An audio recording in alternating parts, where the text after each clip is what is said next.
9 terrorist camps हमने destroy किए during the operation. दोनों तरीके के लोग दिखे हमें। हवा में उड़ते हुए किसी ड्रोन को नहीं पता कि आप कौन हैं। Indian Air Force generally has been in such situation the first responder. हम उस समय प्लानिंग करते खाना पीना शायद भूल जा रहे थे। हमें पता था ऑब्वियसली कि कुछ होने वाला है and this was a retaliation strike. Operation Sindoor के दौरान हमने बहुत सारे ड्रोन्स मिसाइल्स देखे और शायद पहली बार देखे। इंडियन एयरफोर्स ने ऑपरेशन सिंदूर को किस तरह से अंजाम दिया, वो जो सक्सेस हमने देखी है वो किस तरह से अचीव की, हाउ डिड द मिशन गो, इन सारे बारे में बात करने के लिए आज हमारे साथ विंग कमांडर सार्थक कुमार और स्क्वाड्रन लीडर सिद्धांत सिंह हैं फ्रॉम इंडियन एयरफोर्स। सिंदूर को मिर्ची का सलाम। वेलकम टू मिर्ची। Thank you. इंडियन एयरफोर्स आज हमारे साथ है। पहला सवाल ही मैं ये पूछूंगी कि जब 7 मई 2025 एक हमारे लिए ऑपरेशन सिंदूर उस दिन शुरू हुआ था, what was that day like? हमें पता था ऑब्वियसली कि कुछ होने वाला है and we were preparing for it. But जिस दिन हमें ये चीज़ करनी थी तो फर्स्ट ऑफ ऑल ऑर्डर्स आते हैं ऊपर से। हम जैसे स्क्वाड्रन में हैं तो एक ब्रीफिंग हुई थी and it was very clear that we are going for retaliation strike and Indian Air Force generally has been in such situation the first responder and we have to respond and in this manner and these are the targets which we have to achieve. Right. So and from that moment every person every soldier everybody in the squadron was just working towards it. Right. The officers, the air warriors, even our support staff, our cook staff. हम उस समय planning करते रहते खाना पीना शायद भूल जा रहे थे बट उन्हें याद रह रहा था कि कुछ चाहिए, किसी को कुछ चाहिए, इसको पानी चाहिए या you know anything. Yes, we were so focused on the mission and they were focused on their job and everybody was working like a team. And thereafter, according to the time, we have to strike the target. Everything is calculated backwards, so we know the preparations are going on, the aircraft is getting ready, we are preparing the missions, we are going into each and every detail so that nothing is a miss. Right. And जो हम training में भी करते हैं same things कर रहे थे but now it is going to be actuals. Right, yeah. Rather than dummy thing, it's going to be live. Right. So we are going towards that. We are briefing with each other. जैसे we fly with like wingmans. एक fighter में एक fighter pilot है, other दूसरे aircraft में एक दूसरा है, so we fly like a team in the air. Right. So on ground we are briefing each and everything so that once we are flying, it's like a zipline, no automation. So we are in air, we actually don't need to communicate with each other. It's just like we are able to read each other's mind in every situation. और ये भी decide होता है कि who are the people who will fly at, मतलब phases में जाते हैं हमारे जो फाइटर जेट्स हैं। Let's say it's just a random figure I am saying कि अभी स्ट्रैटेजी के हिसाब से there are 7 fighter jets which will fly right now, but after couple of hours we will fly 8 more. तो इस तरह से भी उसको डिवाइड किया जाता है या all of them go at the same point of time? ऐसा नहीं है all of them, it is always mission based, okay, या and requirement based. So first the target is selected and Indian Air Force maintains 24/7/365 days, I would say, readiness posture because we have to react fast and we have to respond very swiftly in the least amount of time. Right. And the time can come anytime. Absolutely. So, yeah. Absolutely. So because all the aircrafts have their operational rules, it is defined. We keep on practicing day in and day out. So we are well ready and poised for any situation. Right. So it is like that. So operation Sindoor के वक्त कितने terror camps हमने destroy किए? Do we have a record of them? Can you talk about it? हाँ ma'am, total 9 terrorist camps हमने destroy किए, जिसमें से 7 भारतीय थल सेना ने डिस्ट्रॉय किए. Right. और 2 भारतीय वायुसेना ने. और कैसे डिसाइड किया जाता है उसके बहुत सारे क्राइटेरिया होते हैं. जो 2 भारतीय वायुसेना ने डिस्ट्रॉय किए वो थे मरकज़ सुबहान अल्लाह और मरकज़ Taiba. which is in Bahawalpur and मुरीद के लाहौर. राइट. सो बहुत सारी चीज़ें होती हैं कि आप कितने अंदर कर रहे हैं टारगेट. और ये मैं आपको बताना चाहूँगा कि the surgical precision that is required to hit a target like that, कि Yeah. आपके आसपास इतने सारे सिविलियंस हैं एब्सोल्युटली. और आपको एग्जैक्ट उसी जगह पे आपको अपना टारगेटिंग करनी है. उसके लिए बहुत सारी तैयारी करनी पड़ती है. The justice was delivered, but that justice was delivered with precision. So that precision जो आप exact, because what you said is what I wanted to ask कि बहुत सारे टेरर कैंप्स हमने देखा जी. कि वो बीच विलेज में सिविलियंस हाँ जी. आसपास थे और वो बिल्कुल सेंटर में जी. थे. Now to strike them, ensuring कि सिविलियंस को कुछ भी ना हो. और I can very proudly say this that Indian armed forces को जो रिकॉर्ड रहा है, that has been you know just absolutely of another level, जहाँ पे हमने हमेशा सिविलियंस को सेफ और सिक्योर्ड रखा है. और जो हमारे टारगेट्स हैं उनको बहुत प्रिसिजन के साथ यू नो फोकस करके टारगेट किया. How do we achieve that? मतलब वो जो सर्जिकल प्रिसिजन होती है व्हेन यू नो बस इतने से पोर्शन में ही इस टेरर कैंप को डिस्ट्रॉय करना है, किन किन चीज़ों की ज़रूरत होती है to achieve that precision? Ma'am बहुत सारे तरीके के वेपन्स होते हैं. बहुत एक्यूरेसी जो हम डिमांड करते हैं वो सेंटीमेट्रिक प्रिसिशन तक होती हैं कि भाई आपको यही हिट करना है. ओके. और जो हम बात भी कर रहे थे कि आपकी प्लानिंग इतनी अच्छी होनी चाहिए कि आप और वो प्लानिंग का हिस्सा सिर्फ एग्जीक्यूशन में नहीं है. वो प्लानिंग, मेरा मतलब है कि ये हम अचीव सिर्फ एग्जीक्यूशन से नहीं कर सकते, but right from the time that you get the targets, right. the information that you get that somewhere here it is the thing. और उसके बाद ये है रिफाइंड चीज़ें. अब आप आगे कैसे बढ़ेंगे, आप खुद कैसे अब उसको प्लान करेंगे. राइट. फिर इन सब चीज़ों के बाद आपको जहाज़ भी उड़ा के जाके, एब्सोल्युटली. अब आपने मिसाइल तो निकाल दी बट वो बिल्कुल वही जानी चाहिए. राइट. तो ये जो पूरा प्रोसेस है ये बहुत ही लंबा प्रोसेस है. It is not easy that you are able to, as we said, deliver justice with precision. You have to ensure there is no collateral damage. You have to ensure that the civilians are not getting harmed. Right. The general mass understands why this is being done. And this I'm very proud, and I can very proudly say that both the sides, whether our forces or our public also understands the same. Right. कि हमने चुना और हमने उन्हीं चीज़ों को hit किया जिसकी वजह से हमारे इतने सारे नागरिकों की मृत्यु हुई पहलगाम में. Right. तो because it was a retaliatory strike we had to ensure that it is done with utmost precision. Right. और बिल्कुल ही सटीक जो वार करना बोलते हैं वो हमने किया बहुत सारी तैयारी के बाद. आपने ये सोचा कि आप इंडियन एयरफोर्स ज्वाइन करेंगे और पहली बार अपनी फैमिली को बताया कि this is what you want to do. क्या रिएक्शन था? सपोर्ट था, डर था, हेजिटेशन था या एक्साइटमेंट था? I think it was kind of a mixed feeling. हाँ. मतलब in a way they were happy about कि कोई एक लक्ष्य है, एक एम है जहाँ बच्चा जाना चाहता है. But secondly एक slight amount of maybe nervousness was also there that he wants to go in basically in Fauj, Indian Air Force. He wants to do something different which is not routine. जैसे हमारे time में standard था doctor बनो, engineer बनो, that was the general lines. So he wants to do something else. So questions थे उनके दिमाग में, सक्सेसफुल होंगे नहीं होंगे, because again the selection rate, even the success rate so called when you go for such kind of interviews like service selection board, it's very less. So it's very competitive. So उनको ये भी था कि कर पाएगा ना all. But as we were called upon interview, cleared exam interview, and we were going, they were very happy. I recall like my mother says that he has seen my father the happiest when he came to know that I have cleared it.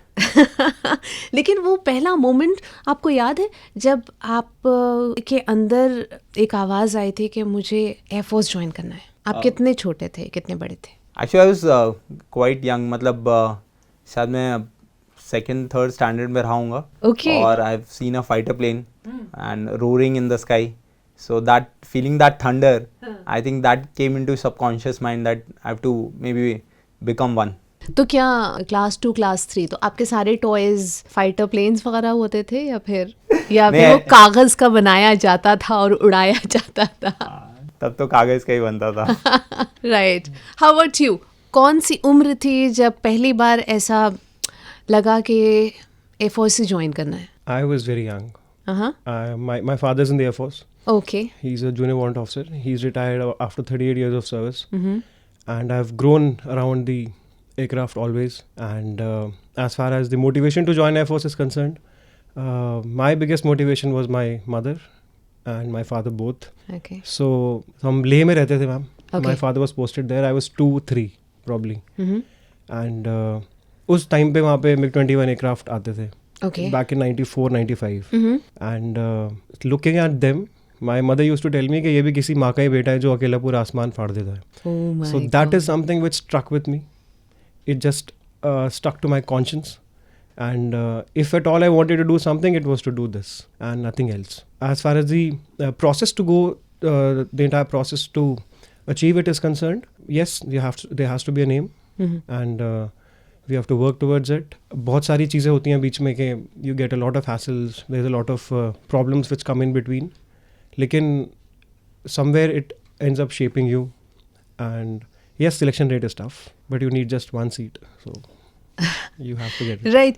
मतलब आज जब मैं ये सारी बातें सुन रही हूँ, I am actually thinking about Gen Z, जिनके लिए बहुत मुश्किल हो गया है एक ख़ास बुल्सआई को या डिसिप्लिन्ड ज़िंदगी जीना. Do you think you were lucky कि एक ऐसे ईरा में, एक ऐसे जनरेशन में हम बड़े हुए जहाँ पे हार्ड वर्क को और एक एम, आपको क्या बनना है, एक डिफाइंड रूट पे जाना जो है आसान था, वर्सेस आज की दुनिया जहाँ पे हैं तो बहुत सारे ऑप्शंस, लेकिन कभी कभी हम कंफ्यूज्ड हो जाते हैं या फिर समझ में नहीं आता है कि किस तरफ जाएं.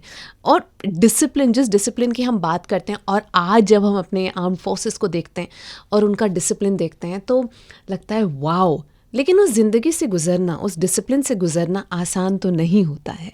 सो सबसे बड़ा चैलेंज, सोच तो लिया कि एयरफोर्स ज्वाइन करना है, एडमिशन भी मिल गया और उसके बाद शुरू हुई हार्ड ट्रेनिंग. सबसे मुश्किल ट्रेनिंग का हिस्सा क्या होता है? I think every day in the training.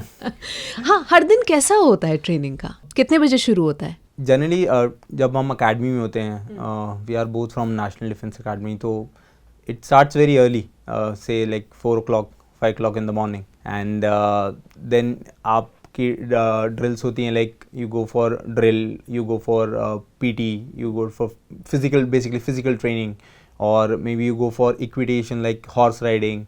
So पहले एक पूरी outdoor आपकी training होती है, and उसके बाद there is academics.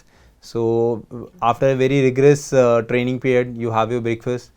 देन आप अपनी क्लासेस के लिए जाते हैं, वहाँ पे आपकी पूरे दिन पढ़ाई होती है. Then you come back for lunch, then you prepare for upcoming events like games, और again go for physical strength. You prepare for cross country like marathon running. Oh my God. Then you have like kind of like study period. Then you have to self study, prepare for maybe next day upcoming exams, classes. फिर सोने को कब मिलता है? सोने को मिलता है कितने बजे? अगर 4 बजे उठना है तो? स्टैंडर्ड रूल्स होते हैं लाइक से 10:30 एंड ऑल. हम खाने के बाद भी हम फिजिकल ट्रेनिंग करते हैं एंड मेंटल ट्रेनिंग करते हैं. सीरियसली? यस. नींद नहीं आती है? मतलब 4 बजे उठने के बाद फिजिकल ट्रेनिंग, फिर जब पढ़ाई शुरू होती है तो क्या उसके बीच में नींद नहीं आती? और अगर किसी को नींद आ रही हो तो जो टीचर्स होते हैं या प्रोफेसर्स होते हैं वो कैसे जगाते हैं? जैसे हम फिल्मों में देखते हैं वैसे ही? आई थिंक फिल्मों में काफ़ी कम दिखाया जाता है. रियली? कि कैसे आप जग सकते हैं क्लास में या कैसे आपको जगाया जा सकता है.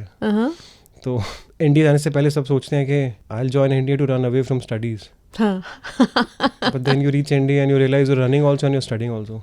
Right. So that is something which is surprising. We were very good students in school. We used to score. Anybody who clears the written exam in India, he has been a very good student in school. But yes, of course, that misconception is there that it's less of studies and more of physical training. It is not like that at all. There's as much studies as there is physical conditioning which goes on. And नींद थोड़ी सी कम मिलती है. But ये थोड़ी सी में जो But you've seen so many studies all around the world in which people say sleep for 6 to 8 hours a day or Yeah. sleep for so many hours a day. At a particular point in time, your body gets conditioned to an optimum amount of sleep. So anytime you sleep less than that, your efficiency is lower. But if you sleep more than that, then also your efficiency is lower. So you end up getting conditioned in that way. So it is You have fine. really trained your brain, हाँ? Because I am like, 8 घंटे से कम किसी को नहीं सोना चाहिए. And it seems like a dream. So मुझे लगता है कि हम सोचते हैं कि किस चीज़ में बहुत मज़ा आएगा, तो हम सोचते हैं यार कोई रसगुल्ला ला देता. आप लोगों के लिए नींद होगी वो, है ना? कि थोड़ा सोने को मिल जाता. नींद और खाना दोनों. नींद और खाना दोनों. राइट. 2025 7th of May जब ऑपरेशन सिंदूर कैंपेन की बात हुई, ये बहुत डिफरेंट था. आई थिंक बहुत वक्त के बाद एक ऐसे कैंपेन की बात हो रही थी जिसमें हमारे ट्राई फोर्सेस का एक सिनर्जी देखने को मिल रहा था. और एयरफोर्स के लिए, दिस इज़ जस्ट अ ले पर्सनस अंडरस्टैंडिंग, एयरफोर्स के लिए इस बार बहुत कुछ नया था. I want you to take me through what it was like for you. क्या ये आपका पहला ऑपरेशन था? अगर पहला ऑपरेशन था तो इसमें नया क्या था पिछली बार से? और जब पता चला, थोड़ा सा इंडियन आर्मी के लोगों से बात करके ये तो पता चलता है कि जब आपको कैंपेन के बारे में पता चलता है, बताया जाता है कि आप इस ऑपरेशन का हिस्सा बनने वाले हैं, तो शुरू में नीड टू नो बेसिस पे जो है सारी इन्फॉर्मेशन आपको दी जाती है. आप घर से निकलते वक्त भी शायद आपको नहीं पता होता है कि आप एक ऐसे ऑपरेशन का हिस्सा बनने जा रहे हैं. बट जब आपको फाइनली पता चला तो क्या रिएक्शन था? माइंड ने कैसे काम किया? हार्ट ने कैसे काम किया? क्या रिएक्शन था? मैं चाहती हूँ कि आप याद करें उस मोमेंट को. उस मोमेंट में एक्चुअली जब आपको पता चलता है, so obviously secrecy has to be maintain, and anything else in that time you are thinking about the mission, how to execute it and maybe execute it flawlessly.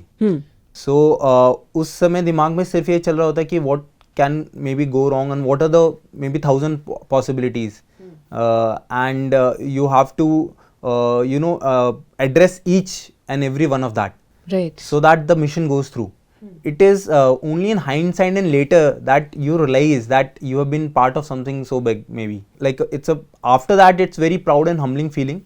But at that point of time we are trained for that actually. Right. All our service life. Get set go. Yeah. So we are being day in and day out we are preparing for this thing only. Ki, if the time comes, then what we have to do. It's like a clockwork. So orders have come, now you have to prepare for the mission and thereafter you have to go and execute the mission. It's only maybe after you have executed the mission and landed back, you are maybe thinking something else. Right. Obviously it's the year of training and what we go through day in and day out. Right. And for like Indian Air Force, it was when the Pahalgam incident happened, and this was a retaliation strike. Right. Which we carried out. Right. So preparing for such kind of missions we keep on doing, such kind of scenarios we keep on practicing. When the time actually comes, all those comes into picture. Now you have to just trust your training and just maybe go for it. Right. तो मतलब एक clock work चलने लगती है. जैसे ही पता चला एक मिशन शुरू होने वाला है, दिमाग भी उस मिशन के साथ जो है प्लानिंग और कैसे इम्प्लीमेंट होगा और हमारा क्या एरिया है, इन सब चीज़ों के साथ गुजरता है. बट ये एक सिनर्जी है जो कि हम इंडियन एयरफोर्स, इंडियन आर्मी और इंडियन नेवी, इन तीनों के बीच होगी और बहुत लेवल पे बहुत सारी बातचीत चलती है.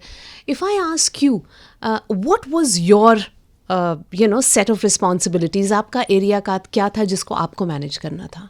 Ma'am, I would just like to bust myth that a single fighter can do everything. No, of course, It absolutely. is absolutely not like that. Right. The amount of synergy that is required amongst all three forces and the way it was displayed by all three was phenomenal. During our service careers, we're still at a younger age. The way we saw all these operations और जिस तरीके से तीनों सेनाओं ने साथ में मिलके काम किया, ये हमें पहली बार खुद भी देखने को मिला और ये चीज़ें हम अपनी ट्रेनिंग में डे 1 से कर रहे हैं. इसमें कुछ भी ऐसा नया नहीं था जो हमें लगा कि ऑपरेशन सिंदूर में हमने ऐसा कुछ किया तो ये तो बहुत ही अलग सी चीज़ हमने कुछ देख ली. Right. ट्रेनिंग उसके बारे में हम हमेशा से ही कर रहे थे. And when it actually happened, it was only putting whatever we have studied and whatever we have practiced into the actual execution.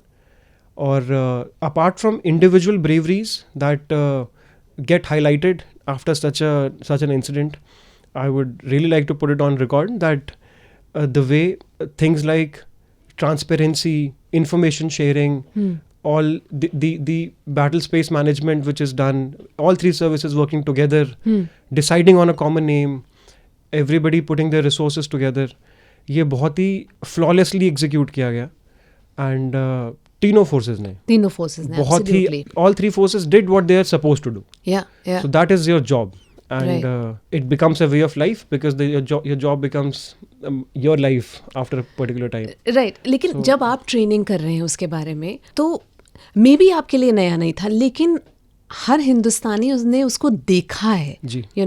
पहली बार ड्रोन्स को देखा है, आसमान में देखा है, उसको इंटरसेप्ट होते हुए देखा है. ऑनेस्टली इस बार जब हम ऑपरेशन सिंदूर के वक्त जितनी इन्फॉर्मेशन आ रही थी और जो विजुअल्स आ रहे थे और जो हम देख रहे थे, तो बचपन में जो रामायण और महाभारत देखा करते थे ना, कि वहाँ से तीर छोड़ा और वहाँ से तीर छोड़ा और फिर वो दोनों मिले, बहुत उस तरह की फीलिंग आ रही थी. It was almost unbelievable. पहली बार ड्रोन्स के बारे में हमें पता चला, हमने सुना उसके बारे में. In fact when I was reading about it, there was something called scalp missiles and hammer guided van. ये सब क्या था? I mean just explain a little bit. Drones किस मकसद से आते हैं? लाइक वो सिर्फ सर्वेलेंस के मकसद से आते हैं, देखने आते हैं, और are they actually an ammunition? Drones basically हर तरह के ड्रोन्स होते हैं. डिपेंड करता है कि वो किस साइज़ का ड्रोन है या किस मकसद से भेजा गया है. They can be multi role also, कि साथ साथ वो सर्विलेंस भी कर रहा है, एंड अगर उसे कुछ इंपॉर्टेंट टारगेट दिख जाता है तो वो साइमल्टेनियसली टारगेट भी कर सकता है. तो anything which is coming from like medium of air, it can be as dangerous. अगर वो एक if it has come with the purpose of surveillance, it can take out the pinpoint intelligence maybe of anything which they want, or at the same time they can do a strike on it. Kamikaze drones होते हैं जो पहले देखते हैं and फिर they can just go and crash and then burst over the targets. So these all are kind of different drones, and एक तरीके का एक ही जगह है ऐसा भी नहीं होता. They come in groups like swarm drones, they come like that. So अब as the technology is evolving, these things are evolving, and same way the counter systems are evolving. Right. क्योंकि यही हम देखने को मिल रहा है even at the global level. मतलब US, Iran और जितने भी हमने वेस्ट एशियन कॉन्फ्लिक्ट के दौरान देखा, उसका आई थिंक हमें एक झांकी सी देखने को मिली थी ऑपरेशन सिंदूर के टाइम पर. सो अगर मैं पूछूं कि ऑपरेशन सिंदूर के वक्त जो सबसे रियल चैलेंज था, जिसका कोऑर्डिनेशन हमारा सुपरलेटिव रहा, जिसकी वजह से we've been so successful, वो क्या था?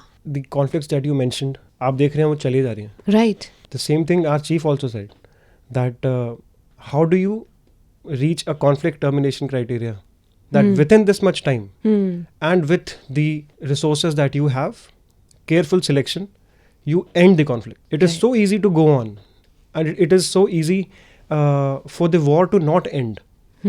But the amount of economic problems it's going to create, the amount of problems it is going to create to people's lives is enormous. But within a specific amount of time, if you're able to achieve your objectives and get the other side onto the talking table, wherein they call it ceasefire, but we all know what it was actually. Right. It is more than surrendering, in which people end up requesting a ceasefire. So within a short period of time, when you achieve those objectives which have been laid down, that is something which the other forces need to learn from. Right. So yes, we have a limited amount of time. We had our ways to achieve it, and we did it within that much time. So that is something which was different. And as the conflicts that you have mentioned, that is how it was much more different from the ones which are going around Absolutely. the rest of the world. ये information की age है. I mean, जहाँ पे आसमान में एक पूरा campaign हो रहा था, समंदर में हो रहा था, ज़मीन पे हो रहा था, वहाँ पे इंटरनेट पे भी हो रहा था. हमें बहुत सारी चीज़ें सोशल मीडिया के उसमें एक आम इंसान कंफ्यूज्ड हो जाता है. अगर वो ब्रीफिंग्स ना होती तो पता नहीं एक आम इंसान क्या ही सोच रहा होता है कि कहाँ ही चल रहा है कॉन्फ्लिक्ट और क्या है. तो what I want to understand is कि क्या अब जब हम स्ट्रैटेजी बनाते हैं एक ऐसे ऑपरेशन की, are we actually considering fighting the war of fake news on ground, and is it also as much important? Because I think एक रिस्पॉन्सिबल सिटीज़न को ये समझना पड़ेगा कि जब इस तरह का ऑपरेशन कैरी आउट हो रहा है, every person has to be in sync. हमारी जो ट्रेडिशनल इस चीज़ को लेकर एजुकेशन है वो यही कहती है that we will only believe and see what are armed forces are communicating and not anything else. लेकिन कभी कभी वो बहुत मुश्किल हो जाता है because you know I mean you are watching a video and you like हाँ ये भी तो सच है. तो गोइंग फॉरवर्ड या ऑपरेशन सिंदूर के टाइम पे क्या ये एक लर्निंग थी कि सोशल मीडिया के दौर में भी अब इस चीज़ को भी एड्रेस करना पड़ेगा गोइंग फॉरवर्ड? जैसे साइमा आपने बताया, आजकल के ज़माने में वॉर सिर्फ मे बी एयर, लैंड और सी में नहीं लड़ी जाती है, अलग डोमेन्स में लड़ी जाती है. What you are talking about is known as like cognitive warfare. So it is been fighting in the cognitive domain. So yes, it factors in our part of strategy, and वही reason है कि there was a specific briefing which happened, so that everybody know what is exactly happening. Right. And those briefings were with enough proof, like satellite pictures and things which nobody in the world can deny. Absolutely. Which gives you the pinpoint whatever the message has to be given. And at the same time not diverging what we don't want to diverge. Right. इसमें बहुत important है कि for every countryman to just know, you can listen to anything and everything maybe, but to believe it or not, so उतना मालूम हमें लगाना I think ज़रूरी है. At same point of time the misinformation, हम अपने adversary को बहुत अच्छे से जानते हैं, तो हमारे लिए बहुत अच्छा एक ह्यूमर का सोर्स था वो. We were laughing on the misinformation which was coming in that point of time.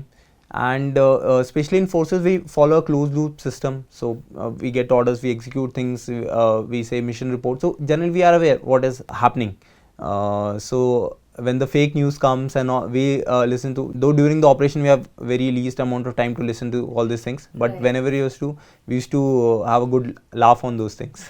एक और बात मैं जानना चाहूँगी, जब ऑपरेशन सिंदूर हो रहा था और हमारे बहुत सारे शहरों में आसमान में हम ड्रोन्स देख रहे थे, बहुत सारे लोग वहाँ के जो सिविलियंस थे वो वीडियोस बना रहे थे and they were posting it on social media, and it just almost felt that normalised situation हो गई है, something that should just scare me. मुझे डर लगना चाहिए कि आसमान में इस तरह की गतिविधि हो रही है, और हमेशा हमारे आर्म्ड फोर्सेस कहते हैं कि ऐसी सिचुएशन में टेक शेल्टर, आप घर के अंदर रहिए.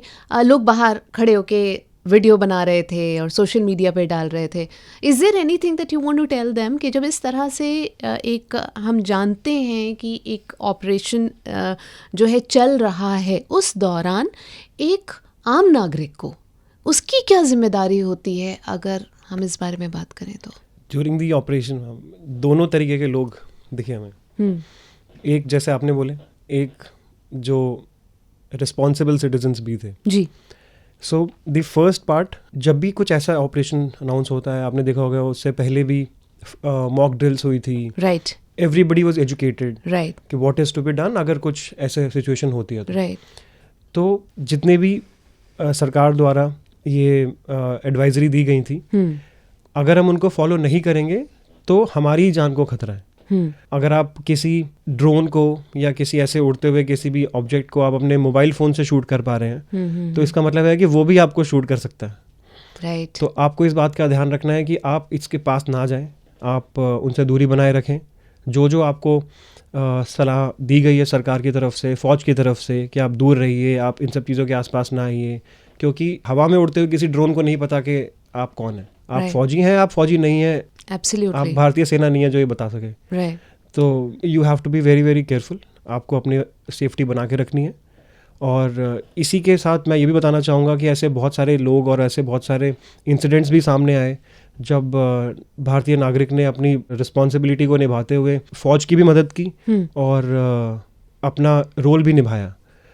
बहुत सारे इंसिडेंट्स हैं हमारे पूरे बॉर्डर्स में। कुछ आप शेयर कर मैम, पाएं? आप ने पढ़ा होगा न्यूज़पेपर में, एक पंजाब में एक गांव में एक बच्चा था जो दूध लेके जाता था डिप्लॉयड सोल्जर्स के लिए, और किसी ने नहीं बोला उसे करने के लिए। ऐसे बहुत सारे, कहीं कोई कॉन्वॉय मूव करता है, कहीं कोई फौजी जाते हैं या उनको पता है कि भाई जंग चल रही है, तो लोग अपनी अपनी रिस्पॉन्सिबिलिटी निभाते हैं। दैट इज़ समथिंग विच एक फौजी को बहुत गर्व होता है कि I am fighting for somebody which is this good. So लोगों को थोड़ा अपना मालूम लगाने की बहुत ज़रूरत है। न्यूज़ तो मिलती रहेंगी और यहीं पे आपकी भी रिस्पॉन्सिबिलिटी है। एब्सोल्युटली। और मीडिया की बहुत बड़ी रिस्पॉन्सिबिलिटी है, बहुत बड़ी रिस्पॉन्सिबिलिटी कि है। आप क्या क्या न्यूज़ बता रहे हैं बाहर, वेदर हमारी खुद की, ये हमने सिंदूर में भी देखा हमारे मीडिया की तरफ से भी, कि हमारी जो खुद की ब्रीफिंग्स थी they were always given much higher priorities than all these fake news. Absolutely. And what Sarthak also said, हमारे लिए बिल्कुल मज़े का टाइम होता था वो जब हम टीवी चलाते थे कि अरे अल जज़ीरा में ये चल रहा है, अरे CNN में ये चल रहा है। राइट। ये तो ये कब हुआ? राइट। मैं तो आई थिंक वहीं था, बट ऐसा तो कुछ नहीं हुआ। तो ये बहुत ही मज़े की बात थी हमारे लिए। हम बैठ के बस हंसते थे कि देखो क्या चल रहा है। राइट। हमने जब भी आर्म्ड फोर्सेस की ब्रीफिंग देखी, और इस डिफरेंस को मैं चाहती हूँ कि आप समझाएं। जब उनकी ब्रीफिंग्स होती हैं तो कट टू कट जो फैक्ट्स हैं और जो डेटा है उसको एक न्यूट्रल टोन में बताया जाता है। ऐसा हुआ, हमने ऐसा किया, ये सिचुएशन है, हम इसको इस तरह से अप्रोच करेंगे, ये टोन होती है। जब हम ये न्यूज़ चैनल्स पे देखते हैं या लोगों को बात करते हुए देखते हैं, हमने ये कर दिया, ये टोन होती है। आई एम श्योर जब हमारी आर्म्ड फोर्सेस की ब्रीफिंग होती है उस टोन में एक स्ट्रैटेजी सुनाई देती है, एक काम सुनाई देता है, एक मिशन सुनाई देता है। और जहाँ तक जज्बे की बात है, आई डोंट थिंक कि इंडियन आर्म्ड फोर्सेस से ज़्यादा जज्बा कहीं और हो सकता है। इसलिए पिछली बार जब इंडियन आर्मी के ऑफिसर्स आए थे तो मैंने ये सवाल पूछा था कि आपने एक टर्म यूज़ की, adversary. You did not use the term enemy. दुश्मन कौन होता है, राइट? ये जो जिंगोइज्म है इसके आसपास वर्सेस जो काम हो रहा है, क्या ये कभी कभी आपको बॉदर करता है, या फिर आपको लगता है कि maybe we need to understand what is going on? एक आम इंसान को समझ में आना चाहिए कि ऑपरेशन सिंदूर या कोई भी operation carried out by our Indian armed forces, it is happening as a matter of strategy, not as a matter of हमें ये करना है, हमें वो करना है, जो बहुत जिसको बोलते हैं कि emotions they run a little higher than it should. So what is your observation? मैं इसमें कहना चाहूँगा कि मिलिट्री हमेशा हमें पता होता है कि होश और जोश कहाँ पे दिखाना है एंड कहाँ पे लगाना है। Emotions are there and obviously जोश is the highest, absolutely, but वो हम सही जगह पे लगाते हैं या फिर दिखाते हैं। Secondly, whatever we do it has to be with a surgical precision, because किसी भी फौज का, इंडियन एयरफोर्स की फौज का कोई भी पर्सनल एजेंडा नहीं है। It is whatever we do, it is in the national interest. Absolutely. And that is the foremost. Right. So whenever we are carrying out anything, it is with that aim. So वो background में होता है, and that is also our training, and that is what we want to actually convey. And हमारी briefings cut to cut और facts basis इसीलिए होती हैं so that हर कोई जब उसे सुनने के बाद सोचेगा तो वो actually समझेगा कि हुआ क्या था, and जो real thing है उसके behind, rather than the voice, the message will go. Right. So that is the aim. But this is very interesting, जोश और होश, ये दोनों एक ही सांस में उन्होंने बोला। हालांकि काफ़ी कॉन्ट्रडिक्शन है, बिकॉज जब जोश ऊपर जाता है तो इंसान होश खो देता है। ये दोनों इंटैक्ट रहें, ये कैसे होता है? lot of people define bravery with this josh and hosh. So some people say कि bravery is defiance of death in very specific times. All the great warriors have done it. कि एक time आया, हमने कुछ ऐसा कर दिया कि हम तो ब्रेव साबित हो गए। ऐसा बिल्कुल नहीं होता। It is years and years of preparation. So till the time you cannot control your emotions, you will never be able to achieve what you have set out for. So अगर किसी को लगता है कि जोश या और that we become very calculative, No, it is not like that. Those emotions and those feelings are at a different level. I think उसी feeling की वजह से हम फौज में आए थे, Right. और वो बढ़ती ही है, कभी कम नहीं होती. तो अब आपको बस ये सिखाया जाता है कि आपको अपने इस जोश को किस तरीके से कंट्रोल करना है. एंड बिकॉज आपकी ट्रेनिंग ऐसी हुई है, तो ये कोई बहुत बड़ी बात नहीं है. इट सीम्स लाइक बहुत कि ये बिल्कुल ही अलग चीज़ें हैं दोनों. Right. लेकिन अगर आपकी ट्रेनिंग वैसी है, अगर आपने तैयारी ही वैसे की है, तो इसमें कोई ग्रेट चीज़ नहीं है. You been train for it, you go, you do your job, deliver it, come back, you react, but you keep your emotions to yourself. It is like having perceptions about something is equal. Right. It is okay. But more than perceptions, you should be aware about it. It's very easy to say, nahi, I don't believe in what the politicians do. I'm a Fauji. But it's not like that. You have to be politically aware. You should have your views. Right. And meanwhile, you keep doing what you're supposed to be doing. Yes, you can compartmentalize them very easily. It is just about how you work your brain up. Right. तो जैसे कभी कभी हम social media वो दुनिया है जहाँ पे सब एक साथ एक दूसरे को देख रहे होते हैं, तो सोशल मीडिया पे कई बार कोई सिचुएशन होती है और लोग बोलना शुरू करते हैं, कुछ लोग बोलना शुरू करते हैं कि यार वॉर होनी चाहिए, वॉर होनी चाहिए. तो दूसरा तबका बोलता है चलो जाओ तुम बॉर्डर पे जाके लड़ो, यू नो, फिर वो चुप हो जाते हैं. So I think you have summed it up very well कि जो जोश है वही आपको किसी एक डायरेक्शन में जाने के लिए, आई think that is the motivating power. लेकिन उस जोश को अगर हम सही डायरेक्शन नहीं देंगे होश के ज़रिए, तो कभी वो हमारा ड्रीम या जो भी जोश के अंदर स्पिरिट थी वो पूरी नहीं हो पाएगी. राइट. सो या it's very interesting. Operation Sindoor के टाइम पे any moment that you remember जो कि हमेशा आपको याद रहेगा, एनी स्पेसिफिक थिंग? ऑपरेशन तो अभी मैं सोचता हूँ, मुझे लगता है कि I can remember each and every moment.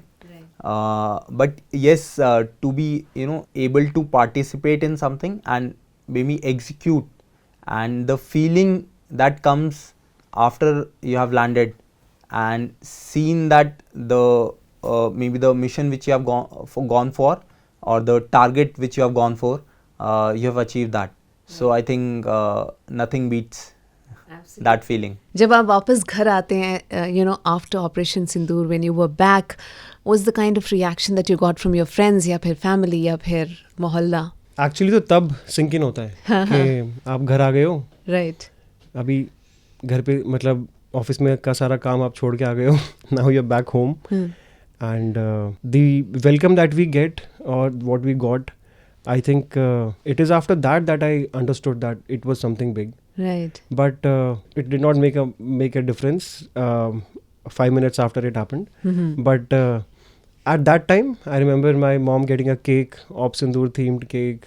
All the young kids in my society, they were there. They're 4, 5, 6 years old. They don't know anything, but they've just seen the flag. They've just seen कि अच्छा भैया वापस आ गए, या ये यहाँ गए थे. But that is a very human feeling. Yeah. And we get back to connecting ourselves to those feelings what we thought when we were kids. Yeah. So it's like living your dream. Right. You thought about something when you were that young. You end up living a dream what millions of kids dream of. You come back home, it becomes even more gratifying. It fills you up with much more humility to go back again and do it as many number of times as it is required. So it is very humbling once you come back home. Right. And against the contrary of what people think, that it may end up making you feel कि आपने बहुत बड़ा कुछ काम कर दिया, ऐसे कर दिया है. हम वापस अपने स्क्वाड्रन जाके वही काम करते हैं जो हम रोज़ करते हैं. सो ये एक बहुत नॉर्मल सा परसेप्शन होता है कि जो आर्म्ड फोर्सेस में होते हैं, दे आर लाइक उनको तो कभी कोई प्रॉब्लम ही नहीं होती रिलेशनशिप्स बनाने में, उनकी गर्लफ्रेंड्स और बॉयफ्रेंड्स ऐसे ही बन जाते हैं. Is that true? Like do you get like that extra attention and you like it? Now I've been married for long now. That's okay. When you were not married, so I think we get maybe extra attention, and not from only girlfriend boyfriend angle, from every angle. And I would say That's the married man speaking now. Yeah. उसे एक responsibility भी आती है. Like Spiderman movie में एक dialogue है, with great power comes great responsibility. So I want to relate this there. Are you married? I was just hoping you don't ask me this. Are you married? No, I'm not. Okay, great. So अब मेरा सवाल आपसे ही होना चाहिए था. ये सच है ना कि एक्स्ट्रा टेंशन मिलता है? Yes. And you like it? Just like everybody else. Of course, yeah. Okay, which is the last movie that you have seen? आपने आखिरी लास्ट मूवी कौन सी देखी? I think Dhurandhar Part 1. Okay. Yeah. And what about you? Dhurandhar both parts. Second part also. Oh, second part also.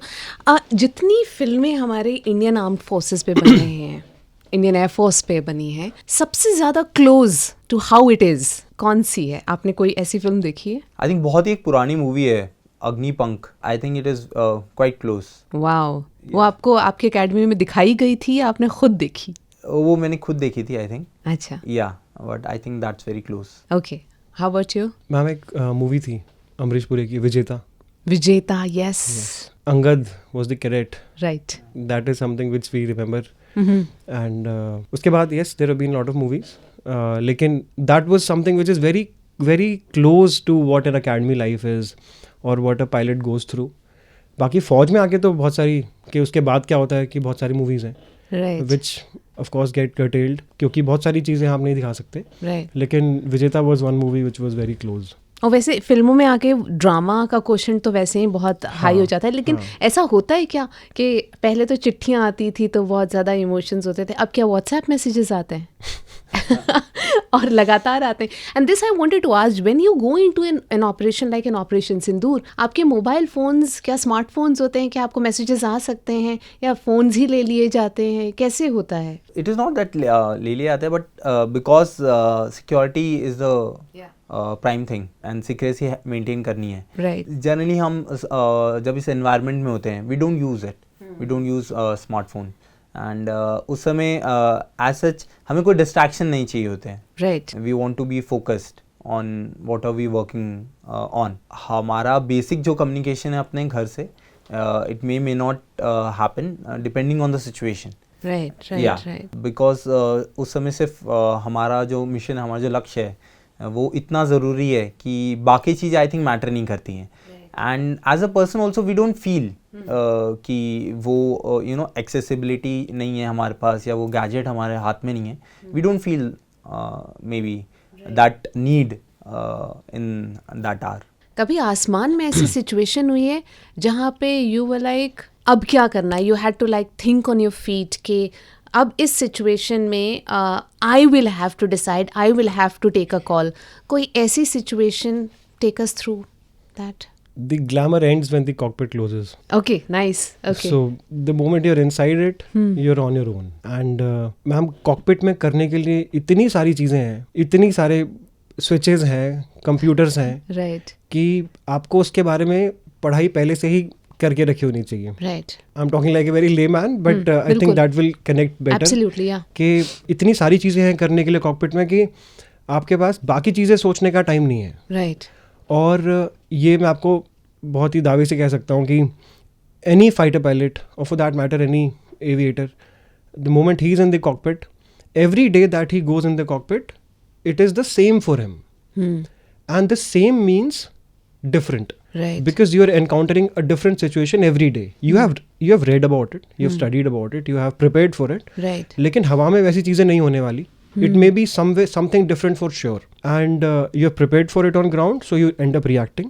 ऐसे situations तो ma'am मैं आपको कैसे बताऊँ, इतनी सारी हैं कि that there is no end to all these kind of things.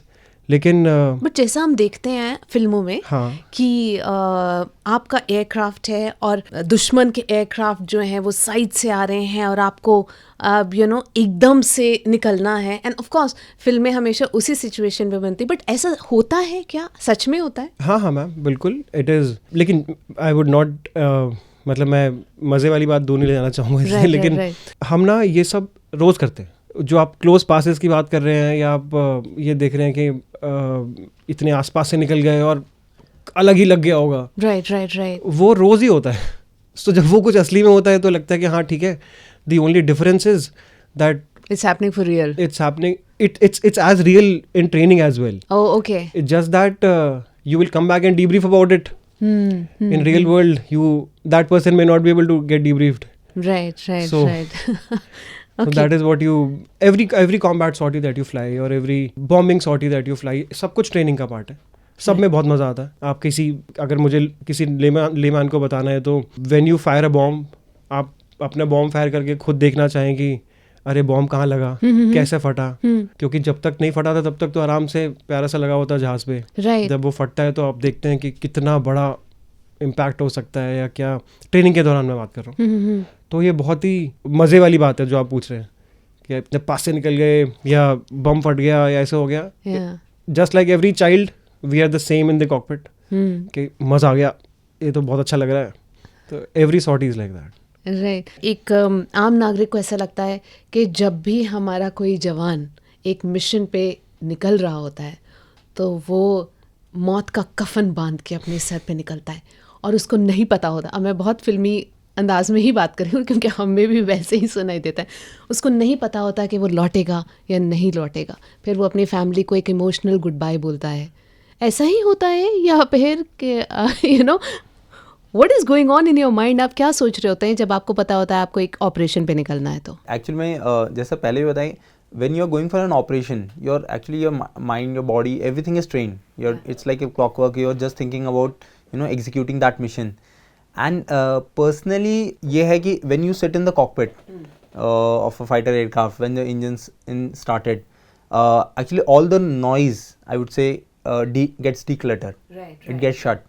So You're not thinking about anything but the mission. Yeah, we are not thinking about anything else, and we are just focused on the mission.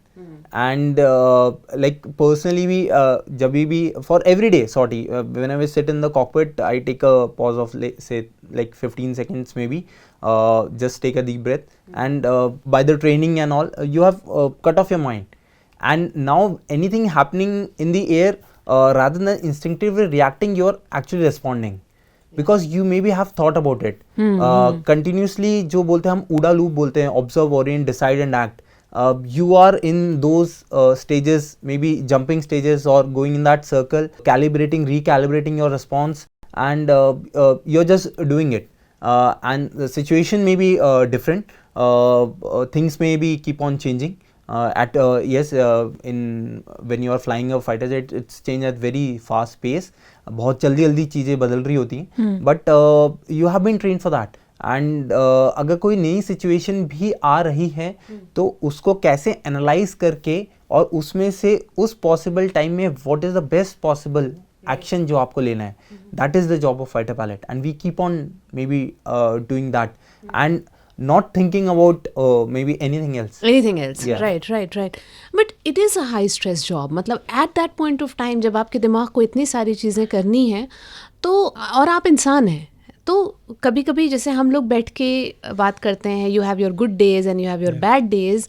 I am sure एक fighter pilot की ज़िंदगी में भी ऐसा होता होगा कि maybe physically you are not feeling too well या मेंटली यू आर डिस्ट्रैक्टेड क्योंकि घर पे कुछ चल रहा है या कोई टेंशन है या वट एवर. आप कोशिश करते हैं टू बी फोकस्ड, लेकिन कई बार ऐसा हो सकता है that maybe you need a little bit of help और maybe you need a little bit of assistance. तो क्या हम इक्विप्ड हैं? अगर एक फाइटर पायलट जो है उसको थोड़ी काउंसलिंग की ज़रूरत है या एक सेंस ऑफ डायरेक्शन की ज़रूरत है, तो क्या हमारे पास प्रोफेशनल्स होते हैं to assist? Yes ma'am, there are professionals for the same. And aviation medicine करके एक ब्रांच है ma'am, which is of medical science, which deals specifically for the effects of flying on human body.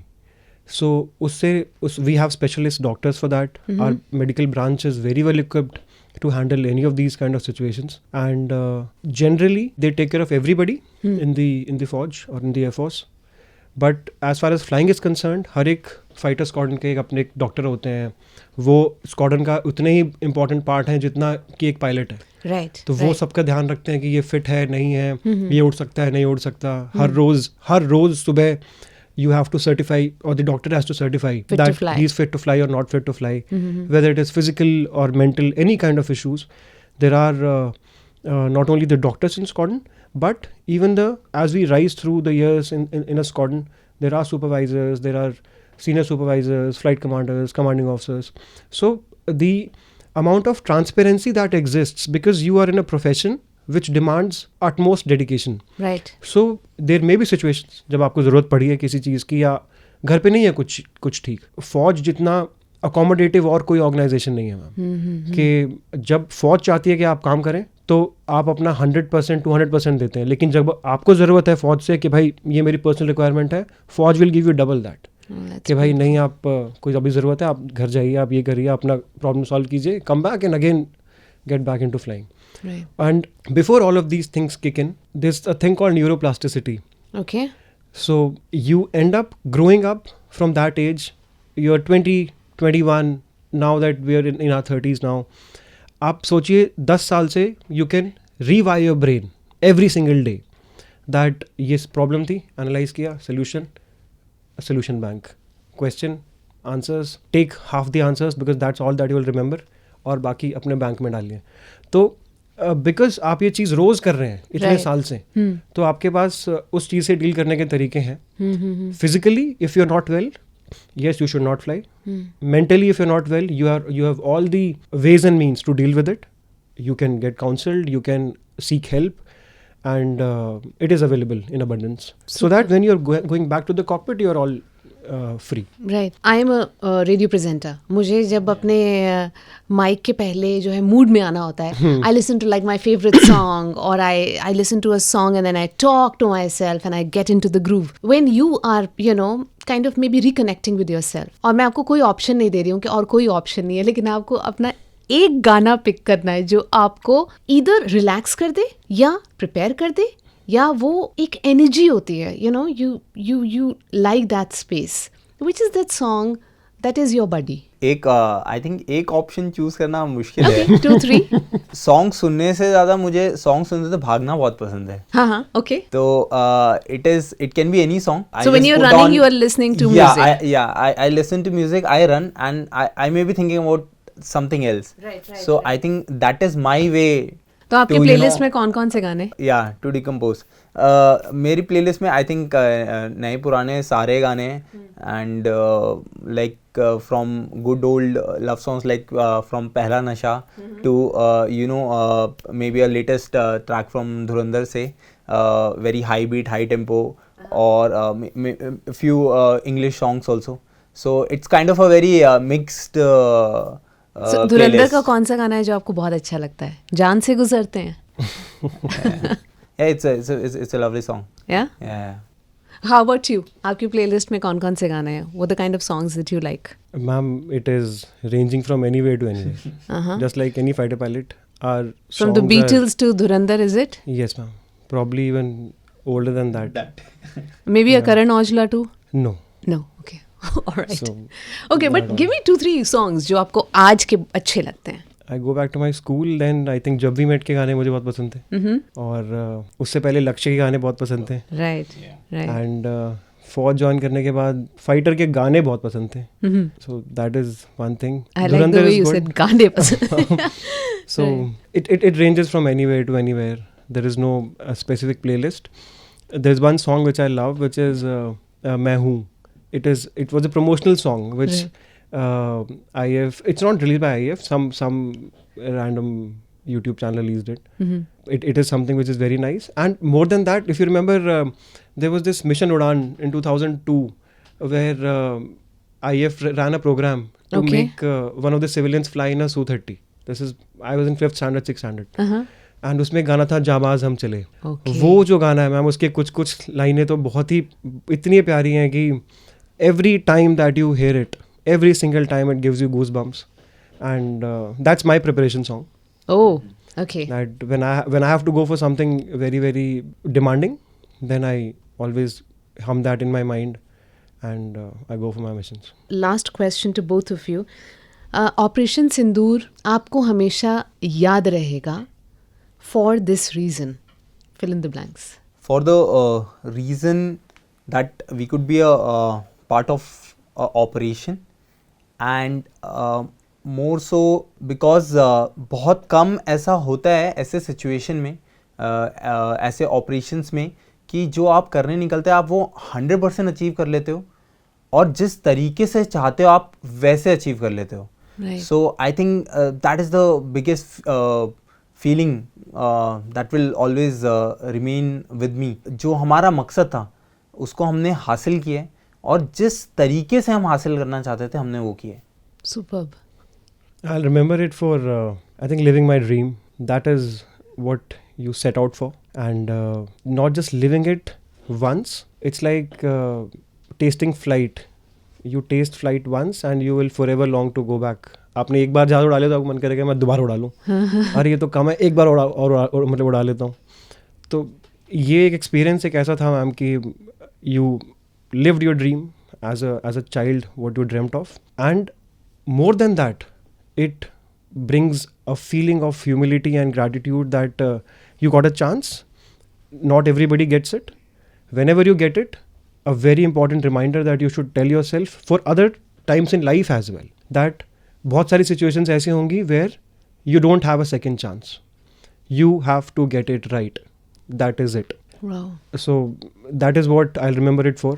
It is just a stark reminder of the same fact and validation of the same fact that in situations like these, when you have to win, you just have to win. There is no looking back. Wow. और बस जाने से पहले वो जो badges हैं यहाँ पर जिनको देखकर हम हमेशा कहते हैं ओह माय गॉड, आप प्लीज़ बताएं वो बैजेस किस किस चीज़ों के हैं. Are they like awards? तो uniform generally we carry maybe our service. So in the sense we have our nameplate, we have the wings, that means we fly. Then we have other commendation badges or proficiency badges, and then we have our service ribbons. Okay. So like this one is for the Veer Chakra. Then we have like this is for the 75 years of independence. Okay. Then different ages and the places we have served. So like this one is for high altitude, and so it is like different places you have served, different operations you have been, so it's common for all the three services. Right. Yeah. सबसे मतलब वो कौन सा ribbon है जिसके लिए everybody is like अगर वो मिल गया तो you have arrived? I think for any warrior, any gallantry award, maybe, yeah, but in the same breath I would like to say we don't work for that. We don't work for any maybe a particular recognition or particular award.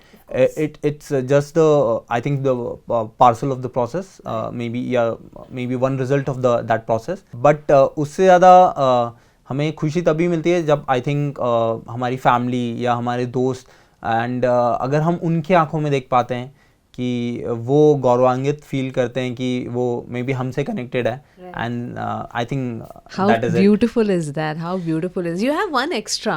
You have two, in fact you have different ones. नीचे वाला तो is the same. What about the other two? Ma'am, these are, as Sarthak said, the different areas that we have operated in. Right. So the one is for the deserts. This is high altitude. Okay. Then this is Siachen.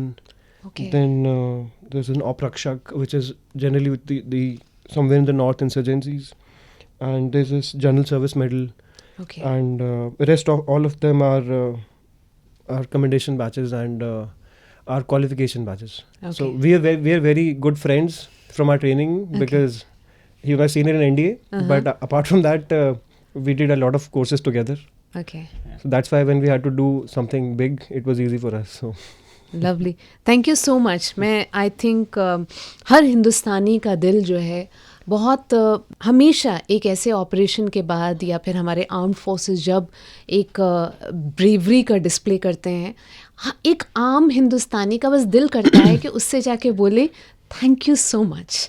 क्योंकि जिस हिफाजत वाली feeling, जो ये exaggerated चीज़ नहीं है, but हमारी safety and that idea of safety जो हमारे दिमाग में बिल्कुल एज्ड है, जिसके बारे में हम सोचते भी नहीं, हम ऑलमोस्ट टेकन फॉर ग्रांटेड ले लेते हैं. It is because of you, and this is on behalf of every single person in this country. Thank you so much and जय Hind. Thank you. Thank you. Been an honor. Thank you.